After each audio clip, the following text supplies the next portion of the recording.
Hola a todos, ¿qué tal? Bueno, pasamos al tema 3 del temario. En este ya vamos a ir mezclando tanto cosas de teoría como cosas prácticas. Entonces vamos a empezar viendo una serie de conceptos. Intereses, valores y actitudes. Los intereses son preferencias por actitudes particulares. Los valores lo que hacen referencia es a preferencias sobre objetivos de vida. Y las actitudes hacen referencia a sentimientos acerca de un determinado objeto social. ¿Ok? Bien, pasamos al modelo escalar de Thurston. Thurston lo que hizo fue desarrollar los procedimientos necesarios para la elaboración de escalas psicológicas que permitieran situar en ella los estímulos sin necesidad de recurrir a ninguna operación con continuos físicos, ¿vale? Y elaboró dos modelos para ello: la ley del juicio comparativo y la ley del juicio categórico. ¿Vale? La ley del juicio comparativo utiliza las comparaciones binarias, y la ley del juicio categórico, que utiliza el método de los intervalos sucesivos, los intervalos aparentemente iguales y el método de la ordenación de rangos. Bien, vale, ahora bien hay que diferenciar entre dos fases. La primera es la construcción de la escala. En esta fase se escalan los estímulos a lo largo de un continuo psicológico, asignando un valor de la escala a cada uno de ellos. Y luego la segunda fase, que es una vez construida la escala, tenemos un conjunto de estímulos que constituyen la prueba piloto y puede ser aplicada a una muestra de sujetos para estudiar propiedades psicométricas y así poder elaborar la escala definitiva. ¿Vale? Bien, tenemos unos supuestos básicos de este modelo de Thurston. El modelo está basado en dos cosas: la variabilidad perceptual de los sujetos, que básicamente es la diferencia que hay entre los sujetos a la hora de percibir los estímulos, y por otro lado, la limitación que tienen los sujetos para percibir la diferencia de magnitud entre dos estímulos que cuando están ordenados y que están muy juntos. ¿Ok? Bien, los supuestos básicos del modelo son: existe un continuo psicológico o subjetivo a lo largo del cual varía el atributo o característica que se está estudiando. Luego, cada uno de los estímulos, al ser presentado a un sujeto, origina en él un proceso discriminante por el cual asignará un valor subjetivo, en el continuo psicológico. Otro de los supuestos es: cuando un estímulo es presentado en repetidas ocasiones al mismo sujeto, no siempre origina en él el mismo proceso discriminante. Si el número de veces que se presenta cada estímulo es muy grande, se puede hacer una distribución de los valores y ésta se ajusta a la distribución normal. Luego, la media de esta distribución discriminante será el valor escalar del estímulo. La desviación típica es la dispersión discriminante y nos dará información sobre la ambigüedad del estímulo. Si se presentan varios estímulos en repetidas ocasiones a un mismo sujeto, cada uno de ellos dará lugar a una distribución discriminante distinta, definida por su media y por su desviación típica. Y el último supuesto es que el modelo cumple tanto si es a un solo sujeto que emite numerosos juicios acerca de cada uno de los estímulos, como si tuviéramos una muestra muy grande de sujetos que emiten un único juicio acerca de cada estímulo. ¿Ok? A los sujetos les vamos a llamar jueces o expertos. Por ello, las escalas de Thurston se dice que requieren de prueba de jueces. ¿Vale? Bien, vamos a empezar con la ley del juicio comparativo, método de las comparaciones binarias. En este método, la tarea de los sujetos consiste en comparar directamente cada uno de los estímulos con todos los demás. Es decir, por cada par de estímulos, decidir cuál es el estímulo preferido o el dominante en función de lo que se esté midiendo. Los resultados de los juicios emitidos por cada uno de los jueces se ordenan en una serie de matrices y se obtiene el valor escalar de cada estímulo. Y esto así parece un poco raro, pero vamos a verlo con un ejemplo y lo entenderéis. Nos dice: vamos a suponer que se quiere llevar a cabo un estudio acerca de la actitud de los españoles ante la institución del matrimonio, y para ello se va a elaborar una escala mediante la ley del juicio comparativo de Thurston, utilizando el procedimiento de las comparaciones binarias. Se utilizan 6 ítems con los cuales se forman todas las combinaciones binarias posibles, que se presentan en una muestra de 100 sujetos, prueba de jueces, cuya tarea será elegir dentro de cada par el ítem cuyo enunciado muestre una actitud más favorable hacia el matrimonio. Vale. Nos dan esta tablita y básicamente tenemos que tanto las filas como las columnas representan los diferentes ítems que hay que comparar, ¿vale? Y las celdas lo que hacen es representar el número de jueces que han considerado que el estímulo correspondiente a la columna muestra un grado de actitud más favorable a la institución del matrimonio que el representado en la fila, ¿vale? Entonces, Este 30 lo que significa es que hay 30 sujetos que el estímulo 1 lo consideran es más representativo en cuanto a la institución del matrimonio que el 2, mientras que habría 70 personas que piensan que el estímulo 2 es más representativo de la institución del matrimonio que el estímulo 1. ¿Ok? Y así con todos. ¿Sí? Vale, entonces lo que tenemos que hacer con Zuston es hacer una serie de pasos, ir montando una serie de tablas. Entonces se puede llegar a hacer un poquito pesado. Si estos los ponen en el examen, que hay alguna vez que lo han puesto, os ponen tablas más pequeñitas. Pero sí que es cierto que hay que tener mucho cuidado y se lleva bastante tiempo porque al final vais a tener que ir haciendo varias tablas. ¿Vale? Entonces lo primero es que vamos a hacer los sumatorios de cada una de las columnas, ¿vale? Simplemente es sumar cada una de las columnas, esto no tiene más misterio, ¿vale? Entonces, en este caso podemos ver que el ítem 6 es el que, en opinión de los jueces, muestra una actitud más favorable hacia la institución del matrimonio, ¿vale? Porque es el que tiene un sumatorio más grande, mientras que el 5 sería el que menos, porque tiene un sumatorio más pequeño, ¿ok? Entonces, lo siguiente que tenemos que hacer, la siguiente tabla, es ordenar de mayor a menor tanto las filas como las columnas. O sea que colocaríamos en columnas primero el 6, luego el 3, luego el 4, luego el 2, luego el 1, luego el 5 y en las filas exactamente la misma ordenación. Y entonces nos quedaría esto. ¿Veis? Tenemos ordenado según los sumatorios las columnas y esa ordenación de 6, 3, 4, 2, 1 y 5 también la tenéis que colocar en este lado. ¿Vale? Entonces, claro, esta, al ser una tabla muy grande, pues es un poco que os va a llevar tiempo, porque al final vosotros no, mi consejo es que no coloquéis las dos cosas a la vez. Quiero decir, creáis una tabla en la que habéis ordenado todas las columnas y una vez que tengáis ordenadas todas las columnas, hacéis lo mismo con las filas. Pero no intentéis ordenar las dos cosas a la vez porque vais a mezclar números. ¿Vale? Entonces, primero columnas, en el momento en el que estén ordenadas, ordenáis las filas. ¿Vale? Bien, el siguiente paso es dividir todos los valores que tenemos dentro de las celdas entre el total de los sujetos. En este caso, como es entre 100, pues es muy facilito. Pero si simplemente con poner 0, ya lo tendríamos hecho.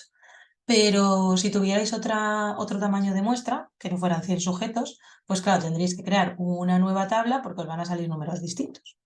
¿Ok? ¿Vale? Bien, una vez que tenemos esto, esta sería la matriz de proporciones.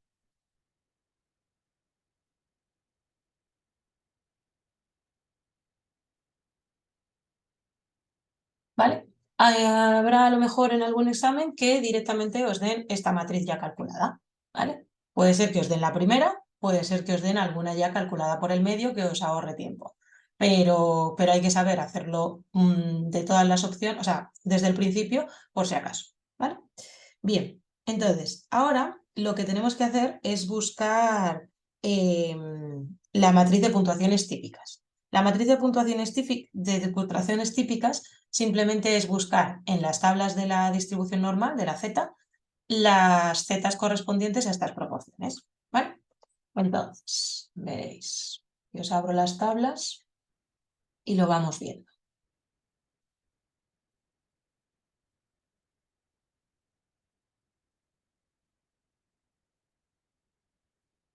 Vale. Estas serían las tablas de la Z. ¿Vale? Esto lo tenéis en el formulario y tenéis una tabla de zetas negativas y una tabla de zetas positivas. ¿Vale? Entonces, la idea es que como estos son complementarios, la matriz se nos va a quedar con valores simétricos. Es decir, que no hace falta que busquéis todos los valores de la celda. Con que busquéis o los de la diagonal por encima o los de por debajo de la diagonal, los simétricos van a ser exactamente el mismo valor, pero cambiado de signo. ¿Vale? Me explico. Vamos a empezar buscando, por ejemplo, el 0,60. ¿Vale? Entonces, si yo busco el 0,60, estaría en las tablas positivas y tenéis que buscar el 0,60 o lo más cercano a 0,60 que tengamos. En este caso tendríamos este, que es el 0,5987. Y en la Z correspondería a, cogéis la fila, que es 0,2, y la columna que es 5. Entonces corresponde a 0,25, ¿vale? Entonces el número que vais a tener que poner aquí en la siguiente tabla es 0,25. Aquí pondremos 0,25.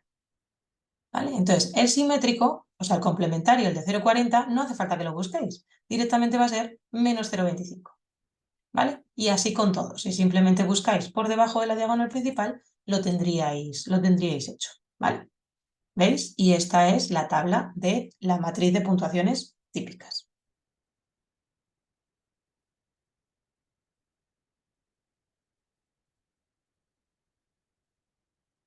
¿Vale? Veis que este y este son iguales, pero de distinto signo. Este y este, que son los simétricos, son iguales, pero de distinto signo. ¿Vale? No quiere decir que todos los de por debajo os tengan que salir positivos, todos los de por encima negativos. Eso tampoco. ¿Vale? Simplemente buscar por debajo de la diagonal principal o por encima los que queráis y vais sacando todos. ¿Ok? Bien, hay en algunos exámenes que directamente ya os dan esta. Esta es la última que tenéis que sacar. Entonces, si os dan esto, pues oye, el ejercicio se simplifica bastante, por lo menos en cuanto a tiempo. No es que sea complicado ir sacando las tablas, pero al final pues lleva un tiempo que al final la pregunta va a ser una, ¿vale? Que eso ya os lo iré diciendo cuando veamos exámenes, pero tenéis que ser un poco hábiles en ese sentido de decir, vale, todas las preguntas valen lo mismo. Si os ponen Thurston, lleva tiempo, y eso es así. O sea, lleva un tiempo que a lo mejor 2 preguntas más abajo, la pregunta es tan absurda de sumar 2 más 2, 4. Pero a lo mejor no llegáis porque os habéis quedado en Thurston haciendo esto y, y no os ha dado tiempo a llegar hasta la última pregunta. Entonces, mi consejo es que siempre intentéis leer todo y que más o menos, en el momento en el que llevéis bien el temario, deberíamos de saber más o menos cuánto podemos tardar con cada pregunta, ¿vale? Que se os puede liar una y tardar más, eso puede suceder. Pero más o menos tener claro, pues eso, Thurston, ya iremos viendo, pero hay otras cosas, pues que sí, que se tarda en hacer y ya está. Entonces, aunque se sepa hacer directamente, puede ser que sea mejor avanzar con el examen, ver si hay más preguntas que sean muchísimo más rápidas y luego ya volver a este tipo de preguntas que sabemos hacerlas, porque vais a saber hacerlas porque son muy fáciles, pero que llevan más tiempo, ¿vale? Pero bueno, eso iremos viendo cuando hagamos exámenes, yo os iré explicando, ¿ok? Entonces, bueno, que me lío. Matriz de puntuaciones típicas. Una vez que tenemos las puntuaciones típicas, que serían las zetas, hacemos los sumatorios de cada uno de los estímulos, ¿vale? De cada una de las columnas. La idea es después dividir entre cuidado, porque en el libro, y antes hemos llamado n al número de sujetos y ahora esta n sería el número de estímulos.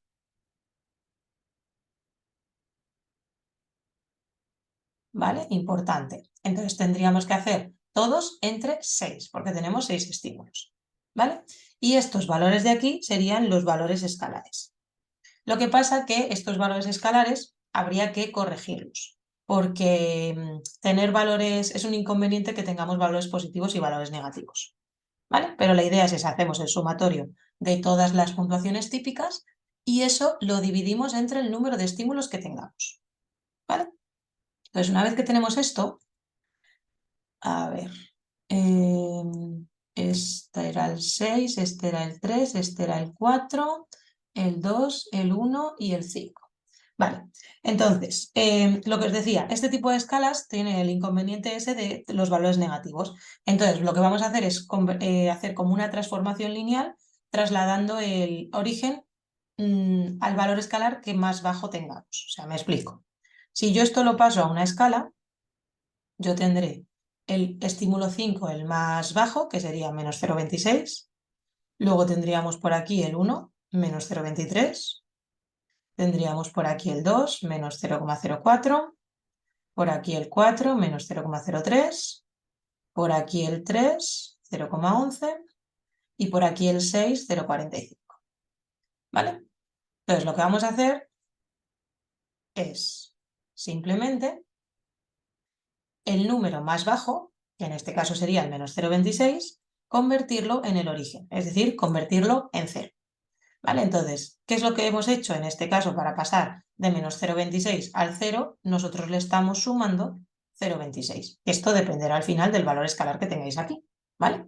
Entonces, lo que vamos a hacer es lo que es un cambio de origen, que simplemente es mover todos los elementos, pues 0,26 unidades hacia la derecha, ¿vale? Entonces, simplemente sumarles a todos 0,26. Entonces, este nos quedaría 0,03, 0,22, 0,23, 0,37 y 0,71. Y estos de aquí ya serían los valores escalares corregidos, que son los que realmente os van a pedir en examen si os lo piden. ¿Vale? ¿Ok? Entonces, bueno, Thurston no es que sea difícil, porque, bueno, pues al final es algo muy mecánico, pero lleva tiempo, ¿vale? En cuanto al formulario, sí que es cierto que tenéis algunas cosas, lo que pasa que no os va a servir de mucho en esta parte de Thurston. Mirad, en la parte 1, bueno, esto nada, porque esto es del tema 1 y ya eso no entra. Entonces aquí, donde empieza el modelo escalar de Thurston, veis, esto es el número de comparaciones binarias, que esto realmente no creo que os lo vayan a pedir, pero bueno, por si acaso, pues ahí tenéis la fórmula. Luego, estas serían las matrices que hemos ido sacando. La matriz de frecuencias empíricas es la que nos daba de mano, ¿vale? Que simplemente cuando nos decía pues el número de sujetos que preferían o que estaban más de acuerdo con un estímulo que con otro, ¿vale? Luego, la matriz ordenada de proporciones y luego la matriz de puntuaciones típicas. Entonces, bueno, ya sabéis aquí, por lo menos viene en formulario, las 3 matrices que al final tenéis que tener, ¿vale? Que puede ser, ya os digo, que os den alguna ya calculada. Entonces, en vez de darlo de las empíricas, que os den la de las proporciones o directamente las de típicas, ¿vale?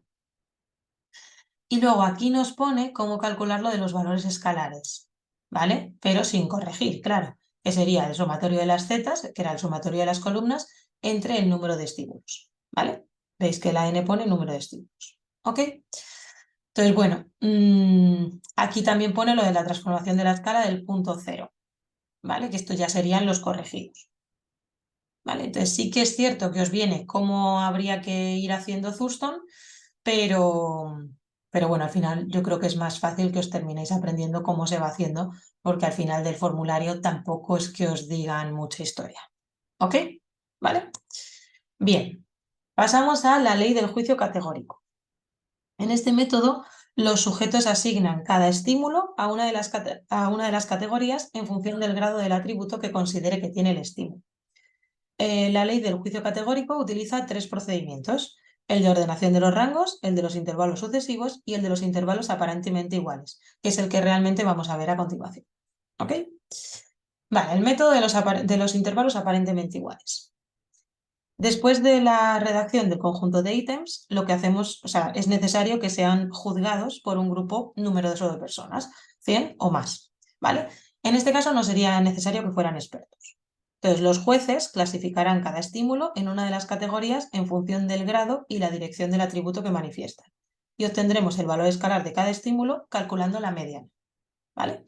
Tenemos ahí la formulita de la mediana, cada uno de de la leyenda con cada uno de los simbolitos que significa cada cosa. Lo bueno que tenéis en el formulario es que viene la leyenda, ¿vale? No es como, por ejemplo, en el formulario de diseños, que teníais la fórmula y de ahí ya os teníais que apañar como pudierais. En psicometría no, viene la fórmula y siempre viene la leyenda, que habrá veces que necesitéis aprender más cosas, pero en principio con la leyenda, si sabéis interpretar lo que pone, no deberíamos de tener problema. ¿Ok? Entonces, bueno, vamos a ver un ejemplo. Nos dice, siguiendo con el ejemplo del estudio de la actitud de los españoles ante la institución del matrimonio, vamos a suponer que los 2 ítems que se muestran a continuación han sido evaluados por un grupo de 300 jueces en una escala de 11 categorías y que los resultados son los que se muestran a continuación. Tenemos el matrimonio coarta la libertad de la pareja, el ítem 5, y el matrimonio es la base de la familia. Vale, entonces vamos a calcular el valor escalar del ítem 5, por ejemplo. Entonces, vamos a ver.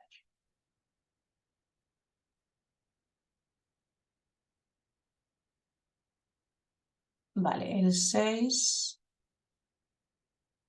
me lo cargo de momento y me quedo simplemente con el ítem 5 y su acumulada.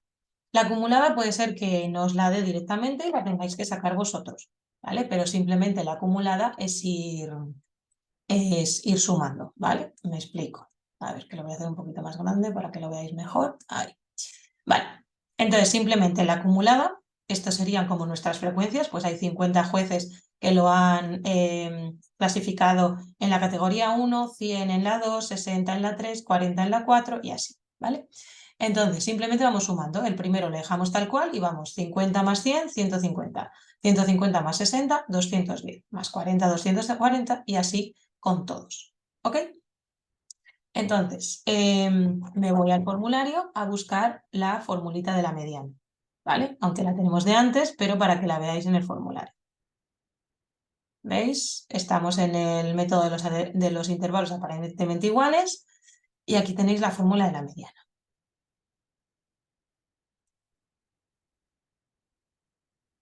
Entonces, siempre para la mediana lo que tenemos que hacer es tener intervalos y aquí no tenemos intervalos porque tenemos categorías de 1, 2, 3, 4, entonces hay que crear los intervalos. La mayoría de las veces va a ser de la misma manera, siempre va a ser sumándolo y restándolo 0,5, lo que pasa que conviene que aprendáis por qué es eso, por si acaso os cambian los números y no tiene que ser 0,5. ¿Vale? Entonces la idea es que buscáis la distancia que hay entre un valor y el otro.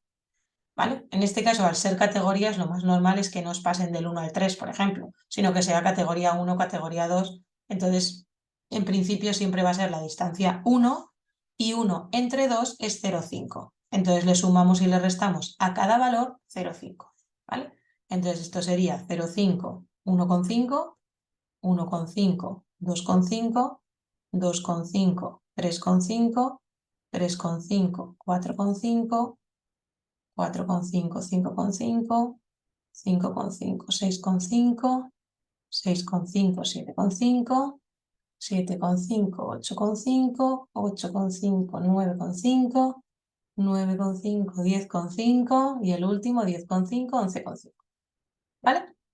Entonces, para la mediana tenemos que buscar siempre un intervalo crítico. Y el intervalo crítico se busca con esta fórmula, con esa fracción, con n medios, ¿vale? Entonces, nosotros teníamos 300 jueces, ¿vale? Aparte, pues 300 nos sale. Si nos dicen en el enunciado que tenemos 300 jueces, la suma de todo esto son 300. Entonces es lo mismo, ¿vale? Entonces sería 300 partido por 2. Esto es 150, ¿vale? Entonces, la idea es que con ese 150 nos metemos en la acumulada y buscamos el primero que pasa de 150. ¿Qué es lo que pasa? Que en este caso justo el 150 lo tenemos como frecuencia absoluta acumulada. Entonces no tendríamos ni que hacer fórmula directamente, porque siempre que tengamos que la posición nos coincide con una acumulada, la mediana va a ser el límite superior de ese intervalo, es decir, 2,5. 2,5. Punto. No necesitáis hacer nada más. ¿Vale? ¿Ok? Si queréis, podemos hacer exactamente lo mismo para el ítem 6.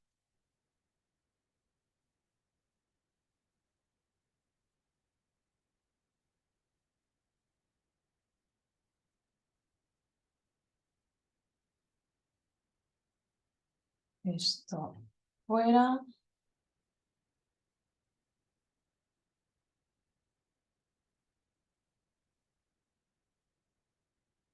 Y nos quedamos con la acumulada del 6.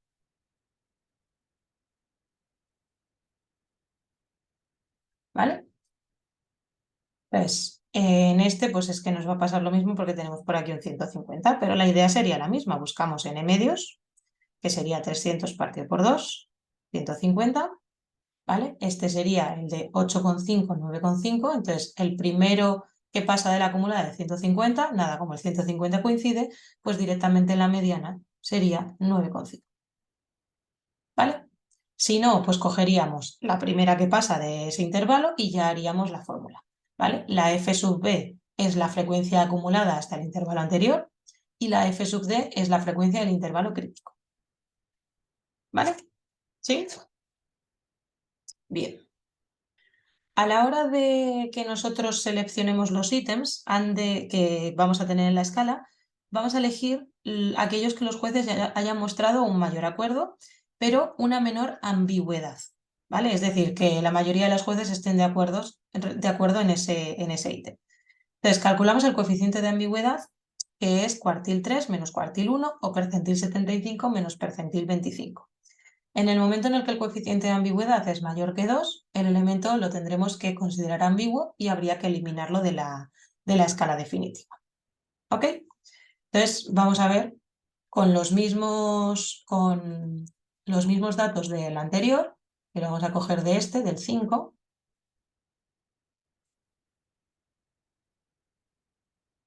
Lo que vamos a hacer es calcular si el ítem 5 es ambiguo o no. Pues tenemos esto. Os enseño la formulita en formulario. Tendríamos, ¿veis? Coeficiente de ambigüedad. Aquí en vez de percentiles simplemente os pone cuartiles, pero el caso es lo mismo. A mí me da lo mismo que lo calculéis con percentiles que lo calculéis con cuartiles. De hecho, la fórmula que tenéis aquí es de cuartiles. Entonces, vamos con los cuartiles y ya está. Entonces, tenemos que calcular cuartil 3 y cuartil 1. Vamos a empezar con el cuartil 3. Entonces, lo mismo que en la mediana, lo primero hay que buscar posición. Y la posición en los cuartiles se busca con esta formulita de aquí, con K por N partido por 4. Vale, la K es el cuartil que estemos calculando, en este caso 3. La N son 300, partido por 4. Entonces, esto nos daría 225. ¿Vale? Entonces tenemos que meternos en la acumulada en el primero que pasa de 225, que sería el 250. Aquí sí tenemos que hacer la fórmula. Entonces, ese sería nuestro intervalo crítico. ¿Vale? Así que el cuartil 3 sería el límite inferior del intervalo, 3,5, más la amplitud del intervalo, que es 1. La amplitud del intervalo siempre es límite superior menos límite inferior. ¿Vale? Por la posición 225 menos la f sub b, que es la frecuencia acumulada hasta el intervalo anterior, que sería el 210. Partido la frecuencia del intervalo crítico, que sería 40. Y esto sería, a ver,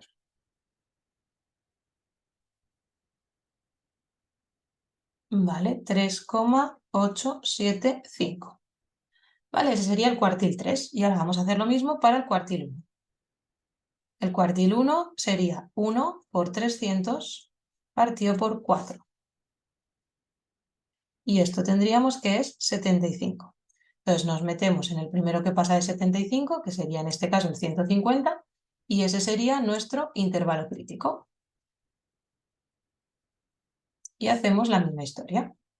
Tendríamos cuartil 1, sería el límite inferior del intervalo, 1,5, más la amplitud, que es 1, por la posición, la fracción que acabamos de calcular, 75, menos la acumulada hasta el intervalo anterior, 50, y partido la frecuencia del intervalo crítico, que serían 100. Y esto es 1,75. Por lo tanto, nuestro coeficiente de ambigüedad sería 3,875 menos 1,75. Y esto nos queda 2,125. Al ser mayor que 2, debería eliminarse.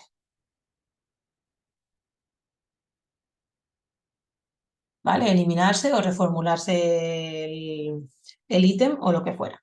Pero lo consideraríamos ambiguo por tener un coeficiente de ambigüedad por encima de 2. ¿Ok? Bien. Pasamos a la técnica de Likert. Likert consideraba que el método de Thurston era muy laborioso, recordad todas las tablas que hemos hecho, y entonces lo que se planteó fue la posibilidad de elaborar un tipo de escalas más sencillas, pero igual de fiables, en las que no hubiera necesidad de utilizar tantas comprobaciones estadísticas. La técnica propuesta es un modelo sumativo, ¿vale? En ella solo se asume que los ítems están monotónicamente relacionados con el rasgo que se quiere medir. Fundamentos de la técnica de Likert. Parte del supuesto de que las actitudes se pueden medir a través de las manifestaciones verbales de los sujetos. Entonces, uno de los fundamentos es que es posible estudiar dimensiones de actitud a partir de un conjunto de enunciados que operen como reactivos para los sujetos. El siguiente fundamento sería que los individuos pueden situarse en la variable de actitud desde el punto más favorable al más desfavorable. Y luego, la valoración de los sujetos en la variable de actitud no supone una distribución uniforme sobre el continuo de actitud, sino su posición favorable o desfavorable sobre el objeto estudiado. ¿Ok? Desde el punto de vista de la medición, la técnica de Likert asume un nivel de medida ordinal. Los sujetos son ordenados en la escala en función de su posición favorable o desfavorable respecto a la actitud medida. Se trata además de una escala sumativa. Entonces, esto implica dos supuestos. Primero, que la suma de las curvas características de los ítems sea una función monotónica y aproximadamente lineal, y que todos los elementos que componen la escala estén midiendo una única dimensión. ¿Vale? Entonces, la redacción y presentación de los ítems ha de permitir a los sujetos emitir juicios de valor y no juicios de hecho. ¿Vale? Hasta aquí el primer vídeo del tema 3. Nos quedaría la técnica de Goodman, que esa la vemos en el siguiente vídeo. ¿Ok? Venga, chao.